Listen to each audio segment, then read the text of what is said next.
आजकल अक्सर आधी आबादी के अधिकारों के संरक्षण की बातें होती रहती हैं कि किस प्रकार महिलाओं को उनके अधिकार प्रदान किए जाएं, जिनके कि वे हकदार हैं, और किस तरह राजनीति में महिलाओं की भागीदारी बढ़ाई जाए तथा एक बहुप्रतीक्षित कानून जिसमें महिलाओं को लोकसभा एवं विधानसभाओं में 33% का आरक्षण प्रदान करना है, यह कानून किस प्रकार से लागू किया जाए, वे कौन कौन से उपाय किए जा सकते हैं जिनसे महिलाओं में जागृति हो और उनका सशक्तिकरण किया जा सके। ये कुछ ऐसे प्रश्न हैं जिनका निराकरण होना अभी बाकी है, परंतु आज हम आपको एक ऐसे जन आंदोलन के बारे में बताएंगे जो विश्व के सबसे बड़े जन आंदोलनों में से एक रहा है तथा इस जन आंदोलन में महिलाओं की भागीदारी 80% से अधिक रही है। यह है उत्तराखंड राज्य प्राप्ति का आंदोलन, जिसमें मातृशक्ति ने बढ़ चढ़कर भाग लिया और आंदोलन को परिणाम तक पहुंचाया। हालांकि आंदोलन में एक ऐसा दौर भी आया जब 2 अक्टूबर 1994 को गांधी जयंती के अवसर पर मुजफ्फरनगर का विभत्स कांड हुआ, जिसमें हमारी अस्मिता, हमारे स्वाभिमान, हमारी मां बहनों के साथ दरिंदगी की सारी हदें पार हुई। परंतु अत्याचार की पराकाष्ठा पार होने के बाद भी यह आंदोलन अहिंसक बना रहा तथा मातृशक्ति ने पूरे जोश एवं संयम के साथ आंदोलन की अलख जगाए रखी। वैसे तो संपूर्ण राज्य की महिलाओं ने उत्तराखंड राज्य आंदोलन में अपनी भागीदारी सुनिश्चित की थी, परंतु कुछ प्रमुख आंदोलनकारी महिलाएं जिन्होंने इस आंदोलन का नेतृत्व किया, उनमें श्रीमती कौशल्या डबराल, श्रीमती सुशीला बलौनी, श्रीमती कमला पंत, श्रीमती द्वारिका बिष्ट, श्रीमती धनेश्वरी देवी, श्रीमती निर्मला बिष्ट, श्रीमती जगदम्बा रतूड़ी, श्रीमती शकुंतला गुसाई, श्रीमती कलावती जोशी, श्रीमती यशोदा रावत, श्रीमती उर्मिला शर्मा, श्रीमती शकुंतला मैठाणी, श्रीमती उषा नेगी, श्रीमती बिमला कोठियाल, श्रीमती बिमला नौटियाल, श्रीमती पुन्नी भट्ट आदि कुछ प्रमुख महिला नेत्रियां रही हैं जिन्होंने इस अलख को जगाया।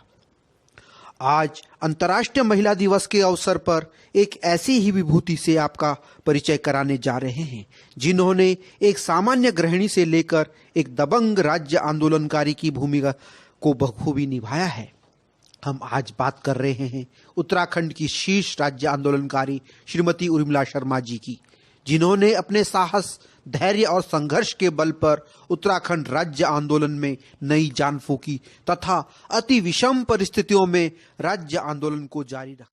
उर्मिला शर्मा मधवाल जी का जन्म 31 दिसंबर 1950 को जनपद पौड़ी के यमकेश्वर प्रखंड के ग्राम चाय दरमाड़ा में हुआ। बचपन से ही सामाजिक कार्यों के प्रति आकर्षण था, जिसकी प्रेरणा इनको अपने ताऊजी डॉक्टर रूपचंद उनियाल, जो कि स्वतंत्रता सेनानी थे, से मिली। इनके पिताजी श्री गोविंद प्रसाद उनियाल वन विभाग में सेवारत थे। जब वे 8वीं कक्षा में पढ़ रही थी, उस समय बाल्यकाल में ही श्री बच्ची राम शर्मा मधवाल जी निवासी ग्राम अदोड़ा, नैनी डांडा, जिला पौड़ी के साथ विवाह हो गया। परंतु विवाह के पश्चात भी अपनी पढ़ाई जारी रखी। जहां इनका पुत्र 5वीं कक्षा के पेपर दे रहा था, तो वहीं दूसरी तरफ श्रीमती उर्मिला शर्मा 10वीं की परीक्षाएं दे रही थी। इंटर करने के पश्चात उच्च शिक्षा प्राप्त की और एक सामान्य गृहिणी की तरह जीवन यापन करने लगी। तभी शुरू हुआ उत्तराखंड राज्य आंदोलन, और कैसे एक सामान्य गृहिणी उत्तराखंड राज्य आंदोलन में कूदी और एक दबंग राज्य आंदोलनकारी बन गई, और आगे का वृतांत इन्हीं के श्रीमुख से श्रीमती उर्मिला शर्मा जी के संघर्ष की गाथा जानने के लिए आज उनसे हम चर्चा करेंगे। एके में आपका हार्दिक स्वागत है। नमस्कार। सामाजिक कार्यों के प्रति आपकी रुचि कैसे जागृत हुई? बाल्यकाल में मेरे ताऊजी स्वतंत्र सेनानी थे, उनको देखा, उनका संघर्ष देखा। उनके जब वो हमें कहानी सुनाते थे कि मैंने किस तरह से संघर्ष किया, तो हमारे मन में भी सामाजिक कार्यकर्ता करने की, समाज में क्या बुराइयां होती है, उसके लिए जागृति पैदा हुई। पर मैं 8वीं तक, जब तक मैंने 8वीं की पास की, तो बाल्यकाल में ही मेरी शादी हो गई और उसके बाद में ये गृहिणी के रूप में रही। पर मेरे मन में जो सामाजिक कार्यकर्ता की जो ज्वाला थी, वो हमेशा जलती रही। सोचती थी कि मैं कैसे करके मतलब समाज में अपना काम करूं। एक सामान्य गृहिणी से उत्तराखंड राज्य आंदोलनकारी का सफर आपका कैसा रहा? कैसे उत्तराखंड आंदोलन में आपका जुड़ाव हुआ? मेरा मकान हडबटपुर में सहारनपुर रोड पर है और वहीं पर इंटर कॉलेज है। विद्यार्थी आ रहे थे नारे लगाते हुए और जब मैं खड़ी हो रखी थी तो मेरे अंदर जो था वो अपने आप ही, तो मैं पूछ बैठी, मैंने कहा बेटे तुम लोग कहाँ जा रही हो? तो उन्होंने कहा आंटी जी हम लोग स्कूल बंद करने जा रहे हैं। मैंने कहा कारण क्या है? कहता है 27% हमारे शिक्षा विभाग में यहाँ की सरकार ने पहाड़ों पर भी लागू कर दी और उसका हम विरोध कर रहे हैं और हम बिल्कुल भी 27% आरक्षण नहीं होने देंगे। वहाँ से मुझे बड़े अंदर से जो मेरे अंदर जो दबी हुई ज्वाला थी वो बाहर आई और मैंने उन बच्चों के साथ अपना सहयोग देना शुरू कर दिया। और राज्य आंदोलन के दौरान जो प्रमुख घटनाएं हुई, कौन कौन सी घटनाएं में आप शामिल रही, वो कौन कौन सी घटनाएं थी? वैसे तो बहुत सारी छोटी मोटी घटनाएं हमेशा होती रहती थी। कहीं पर भी गिरफ्तारी हो जाती थी, कहीं पे भी लाठीचार्ज हो जाता था, पर सबसे प्रमुख घटना मुजफ्फरनगर कांड। मुजफ्फरनगर कांड में हमारे यहाँ से कम 3 बसें गई। सारे विद्यार्थी, एक विद्यार्थी मेरा यही बैठा हुआ है, और भी इसके साथ में बहुत सारे विद्यार्थी थे, बहुत महिलाएं थी। हम काम लाइव की उससे देहरादून गए, देहरादून से हम आगे बढ़े तो भगवानपुर में वहाँ देखते हैं तो क्या कि गाड़ियाँ जल रही हैं, महिलाओं की बोलते हुए भी बड़ा अंदर से दुख हो रहा है कि किस तरह से कपड़े तितर बितर हो रखे थे। हम उनको छोड़ के आगे बढ़े। जब हम मुजफ्फरनगर कांड में पहुँचे तो वहाँ का जो मंजार था देखने का, उसको देख कर दिल दहल उठा। और जो हमने देखा वो शायद अभी भी कोई भी मातृशक्ति हो, चाहे हमारी छात्र शक्ति हो, कोई भी उन लोगों को कभी माफ नहीं करेंगे।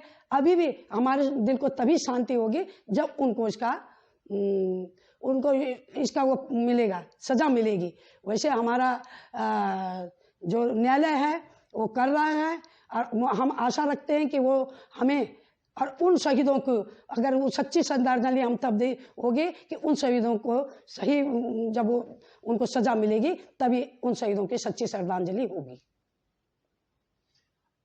आंदोलन के दौरान किन किन महिला नेत्रियों और किन किन वरिष्ठ आंदोलनकारियों का आपको मार्गदर्शन प्राप्त हुआ है? सबसे पहले मैं मेरी गुरु, वो जिन्होंने मेरे को उंगली पकड़ के चलना सिखाया, श्रीमती सुशीला बलूनी जी और कमला पंत जी।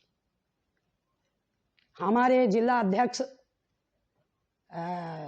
रंजीत सिंह वर्मा जी, जो सरल स्वभाव के और 2-3 कितने बार वो विधायक भी रह चुके, पर उन्होंने सब कुछ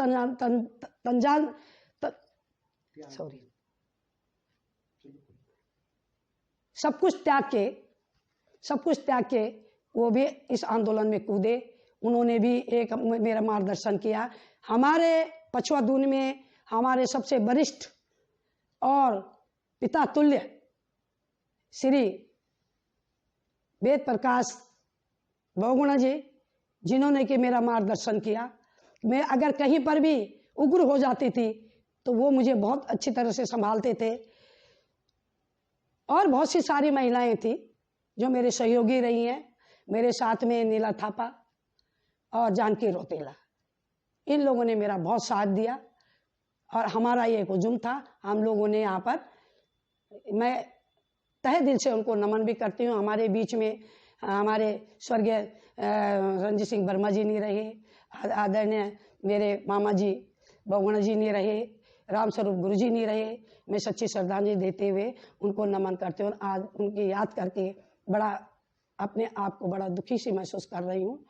और बाकी हमारे छात्रों ने, हमारे छात्र यहाँ पर नरेश बहुगुणा हैं, हमारे ये अनिल कांडपाल जी हैं, हमारे सहयोगी जगमोहन सिंह देहरादून से हैं, वेद देव प्रकाश बहुगुणा जी हैं, और कई ऐसे छात्र हैं जिन्होंने यहाँ पे लड़ाई लड़ के छुटमुट घटनाएं, बड़ी घटनाओं को भी बड़ा अंजाम दिया। जब हम बंद करने जाते थे तो इन लोगों का बिना सहयोग से मातृशक्ति कुछ नहीं थी, और हम इन छात्रों के बदौलत आज ये उत्तराखंड हमको प्राप्त हुआ है। जिस आदर्श राज्य के लिए आंदोलनकारियों ने लड़ाई लड़ी, शहीदों ने शहादत दी, क्या वह आदर्श राज्य आज बन पाया है? क्या आप कैसा पाते हैं? नहीं, बिल्कुल नहीं बन पाया। हम अभी भी कहते हैं कि शहीदों हम शर्मिंदा हैं, तुम्हारे कातिल जिंदा हैं। और हमने जल जंगल जमीन बेरोजगारी नशा मुक्त उत्तराखंड की एक कल्पना की थी, वो हमारे सपनों का साकार नहीं हुआ है, बिल्कुल भी नहीं हुआ है। जब वास्तव में संविधान है, बिना उसके संविधान के राज्य नहीं चलता, देश नहीं चलता। पर जो भी पार्टी आई है, उन्होंने एक झुंझुना सा पकड़ाया होगा। बाकी हम लोगों को आंदोलनकारी जो सच्चा है उसको अभी भी अंदर से दुख है कि हमारा वो सपनों का साथ उत्तराखंड हमें प्राप्त नहीं हुआ। गैरसैंण राजधानी, सबसे पहले हम लोगों के यही थे कि राजधानी गैरसैंण, ये आधा अधूरा पड़ा हुआ है। वो झुंझुना सा ये पकड़ा दिया गया जो कि आंदोलनकारियों को मंजूर नहीं है। आप राज्य सम्मान परिषद, उत्तराखंड राज्य सम्मान परिषद की सदस्य भी रही हैं, आपने क्या क्या कार्य किए हैं? हाँ, ये अच्छा वो आपने वो किया। मैं जिस टाइम हमारे आदरणीय खनौड़ी जी मुख्यमंत्री बने तो हमारा ये राज्य आंदोलनकारियों का एक अलग, जैसे कि महिला आयोग है तो ये भी अलग आयोग बना था। उसमें हमारी अध्यक्षा आदरणीय मेरी माँ तत्तुल्य श्रीमती सुशीला बलूनी जी अध्यक्ष बनी थी। उनके साथ में हम जिला सम्मान परिषद की सदस्य, हम लोग 11 लोगों की टीम थी और हम लोगों ने ये आगे काम चलाया। उसमें काफ़ी कुछ होता रहा, आगे पीछे बढ़ता रहा। पर उसके बाद न मालूम किन कारणों से खनौड़ी जी ने अपने पद से इस्तीफा दिया और हमारे मुख्यमंत्री बने रमेश पोखरियाल जी। जब वो आए और तब उसके बाद हम लोगों की मीटिंग हुई तो उन्होंने कहा कि हमने यही बोला कि अब ये चिन्हीकरण का काम आप लोग करिए जो हमारे राज्य आंदोलनकारी हैं। तो उस टाइम सिर्फ ये था कि कार्ड मिलेगा और उसमें ये जब मीटिंग हुई थी तो एक जियो जारी हुआ था कि कार्ड बन के बस में आना जाना फ्री हुआ। आगे ऐसा कुछ नहीं था कि हमारी पेंशन होगी या कुछ होगा। तो हम लोगों ने बोला कि किस तरह से चिन्हीकरण होगा। तो उन्होंने अखबार की कटिंग, और उस टाइम हमारे डीएम थे,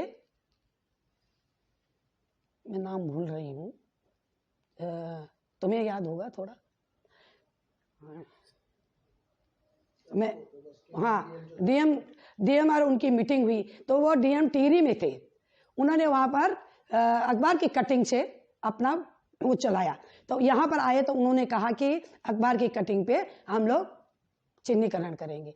और उसमें चिन्हीकरण इतने हुए कि काफ़ी चिन्हीकरण हुए, हमारे कार्ड बने और हम लोग सक्रिय उसमें, घायलों का तो था ही, जेल जाने वालों का था, पर जो जिन्होंने के आगे हम थे तो पीछे हमारी भी तो, हमारे साथ में भी तो पब्लिक थी, हमारे बच्चे रह गए थे, अच्छे अच्छे बच्चे रह गए थे। क्योंकि छात्र तो उधम कर देता था, भाग जाता था, उनका ना अखबारों में नाम में गिना चुना होता था और अलायु भी ना रिपोर्ट होती थी, ना पुलिस की कोई रिपोर्ट होती थी। तो इसलिए जब हमने उनके सामने बात रखी तो हम ये भी एक काम हमने उसमें रहते हुए चिन्हीकरण का काम किया, सक्रिय आंदोलनकारियों का। तो अब क्या क्या काम शेष रह गया है? सबसे पहले काम है हमारा शेष, सबसे पहले हमारा 10% क्षेत्रीय आरक्षण है। क्षेत्रीय आरक्षण हमारा निलंबित पड़ा हुआ है राज्यपाल के यहाँ, और बड़ा दुख हो रहा है कि क्यों नहीं, क्योंकि हमारे बच्चे बेरोजगार और ओवर एज हो चुके हैं। पर फिर भी अगर हमारे आने वाली पीढ़ी है, अगर 10% आरक्षण हो जाएगा तो हमारे बच्चों को जरूर रोजगार मिलेगा। दूसरी बात है, जो हमारे निलंबित पड़े हुए हैं, जिनको कि हमने इलेक्शन होने से पहले जो जमा हो रखे हैं, जो हमारे जितने भी लोगों के चिन्हीकरण के लिए हो रखे हैं, उसमें एक ड्रामा किया गया कि जो एडीएम ने वो करा कि मीटिंगें हुई हमारी, आपको यकीन, मैं यकीनन कह रही हूँ, मैं उसकी सदस्य हूँ, और हमारी डेली एक एक दिन में 2-2 मीटिंगें भी हुई हैं कि ये पहले इससे वो लगने के से पहले आचार संहिता लगने से पहले ये तैयार कर लेंगे, पर दुर्भाग्य कि कुछ नहीं किया। अब हम चैलेंज देना चाहते हैं कि अगर जो भी सरकार बनेगी हम नहीं बख्शेंगे, हम अपने बच्चों का, अपने महिलाओं का वो चिन्हीकरण करके रहेंगे और क्षति का आरक्षण लेके रहेंगे। जय भारत, जय उत्तराखंड। महिलाओं के उत्थान के लिए आप बहुत काम करती रहती हैं। महिलाओं के लिए अंतर्राष्ट्रीय महिला दिवस के अवसर पर क्या कहना चाहेंगी? मैं अपनी महिलाओं को कहना चाहती हूँ कि बहनों जागो, जाग क्यों नहीं रही हो? इन्होंने जैसे कि पंचायत में 50% दिया है, तो विधानसभा में और लोकसभा में क्यों नहीं हमको आरक्षण मिल रहा है महिलाओं को? मैं नहीं, मेरी कोई और बहनें तो हैं।